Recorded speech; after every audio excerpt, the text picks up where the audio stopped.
GFN Philly 215 Questions podcast, the podcast where two guys ask what the one thing is for 5 different questions to a GFN Philly member. The two guys asking the questions are Bowen Nar and myself, Jim Murphy. Hey, Bowen. Hey, Jimmy. We are pleased to welcome our guest, Ryan Harbinson, Director of Business Development at ClearBridge Branding Agency. Hey, Harb, welcome to the show. What's going on? Thanks for having me, gentlemen. I appreciate it. Let's kick off the show. Question number 1. What's the one thing from your story that's important for people to know? Sure. I think part of it is understanding that things take time to grow. There's a lot of opportunity that's out there, and people try to rush things. I live my life by a couple of different mantras, and one of those big ones is low and slow, patience over greed. It's all about developing friendships that turn into relationships and vice versa for things to really happen. Low and slow is great advice, and it reminds me of a quick story when my wife and I went to the Great Sand Dunes National Park. And you can sand surf there, and you wax up your board and you go down, and the only instructions they give you when you rent the board is stay low and slow. I go down one hill, low and slow, and I go, all right, I got this. So I climb up to the top of the biggest sand dune there, and I go down, and I hit roughly, and no one measured it, but I think about 1,000 miles an hour. And then I crashed at the bottom and just exploded everywhere, full yard sale. And I go over to my wife, and I'm like, I can't believe that there aren't signs, there aren't people out here like giving warnings. And she goes, how long have we been here? And I go, I don't know, 2 hours. She goes, how many other people did you watch go down the big hill? And I go, no one else. She goes, does that sound like it's a sand dunes problem or a you problem? That's great advice, Harb, and we should all use it in more than just that aspect of our lives. I mean, as they say, patience is a virtue, right? I think we live in a world where everyone is a gazillion miles an hour. It's an equal opportunity thing, right? So the low and slow mentality is not just put it out there and wait, like you have to actually be giving back and forth, and that's really where it comes into play. And it also applies when you're out to Memphis and you're getting some of that slow and low barbecues. You can't cook that at 500. You got to put it at like 200 and see in 8 hours. Question number 2.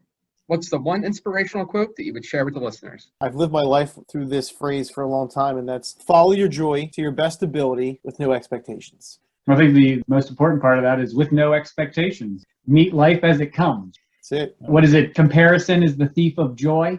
And I've learned that with all like the big budget blockbuster movies. If you go in with no expectations, it's not that bad.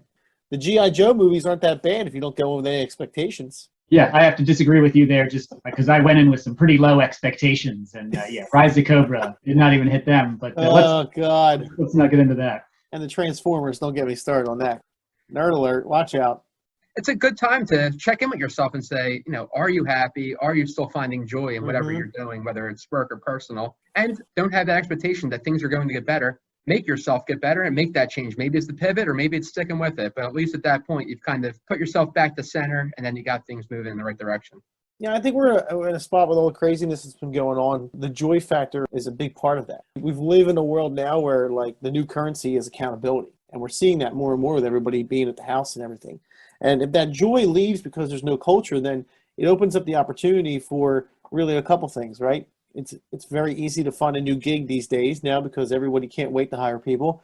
And the other thing, too, is to kind of never underestimate the worst disease in the business world, which is woulda, coulda, shoulda. I'm very excited to see the joy factor and because a lot of people got laid off and they got severance, and now they're sitting around for 8 months and they're like, yeah, let's just do it. Let's see what's going on. And I'm very excited to see what innovation of technology that comes out, because now with the blockchain and we can utilize crypto involved with all that and the AI and the MR, and it's just going to be very exciting to see where that goes.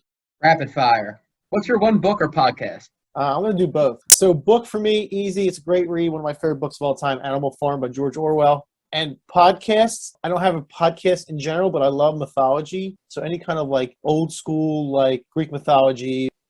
What's your one album? One album. This is a hard question. It's so hard to pick one. I would say the first Citizen Cope album has probably been on my radar for a long time. It doesn't seem to go away. I know Beatles and Stones and all that, but I'm a big Cope guy. I love that first album. What's your one vacation destination? Anything with a beach. I'm living the dream. What's your one TV series? I'm always and always will be an Always Sunny in Philadelphia guy. But honorable mention, if you have not watched What They Do in the Shadows, you are missing out. And what's your one movie? Easy. No Country for Old Men. It's my favorite of all time. This should have been of our Halloween episode, man. You got some dark answers in there. You got Greek mythology, and none of that has a happy ending. You got No Country for Old Men. What we do in the shadows. The body count, what we do in the shadows is so high. It's amazing. Love the recall back for It's Always Sunny in Philadelphia. Obviously, those first couple of seasons, no brainer. There's not a bad season on that show. Some of the ones, the newer ones, people have a bad taste, but if you go back and you rewatch, they're excellent. Rob McElhenney, right? He's obviously a St. Joe's guy, prep guy. Obviously very appreciative of the great work that he and his team has done. Question number 4. What's the one charity or cause that you would recommend to the listeners? Project Refit. So Project Refit is a great nonprofit here in the Philly area, and they utilize other vets and first responders to kind of help ease their way back into becoming a civilian. And they actually funded their first mobile base. So what they do is they drag this trailer around that's got like all interactive stuff, and they have like a pop-up event, and everybody that's part of the organization or people that want to learn more can come. It's a great group of people.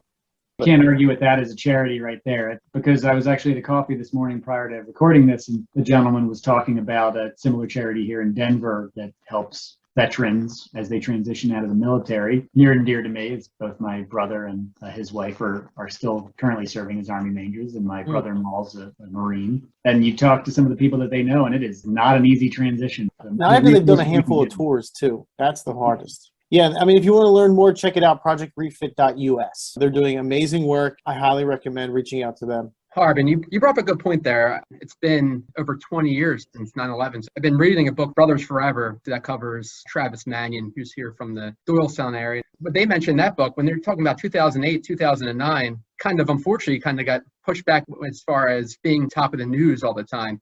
And you're right, there's a lot of people still out there protecting and serving our country. And there are a lot of things for people to talk about when they get back. And putting those people together in a common area with common experiences, I think that's a great way for those people to kind of maybe start the healing process. They're doing great stuff, and they're really helping people. They're helping families, and they've definitely saved many, many, many people.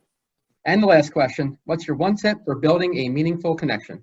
It goes back to kind of what I was talking about earlier, right? The low and slow mentality, right? No, I think part of it is understanding that no one wants to be sold to. There's a difference between educating people on what you do and have an understanding on what's a good fit to help each other out. It's that go-giver mentality that really helps in the beginning. I think part of it too is understanding that having those common relationships, hooking people up and introducing people with either other connectors or mentioning actual industries that you want to be a part of. I think it's really important to build a core group of people that you have relationships with so that when you're developing new ones, it's an easy introduction to other people that are kind of networking. You would touch on something, we're not in the 80s anymore, although dressing like you're in the 80s does make you more memorable. What is happening? My wife said that like Keds and like dresses are back in for girls and scrunchies are like back around. I'm like, what is happening? What is going on? I might grow my hair out if I can use a scrunchie, honestly. I'm not gonna lie about that. Goes back to a great Abraham Lincoln quote, which is, you can't be all things to all people all the time. You're going to upset yourself, and you're going to upset a whole lot of people if you try and do that. Love it, Harb. I think basically the way you summed up this whole podcast episode was straight Beastie Boys, slow and low. Bam. Hey, Harb, thanks again for joining us here on the GFN Philly 215.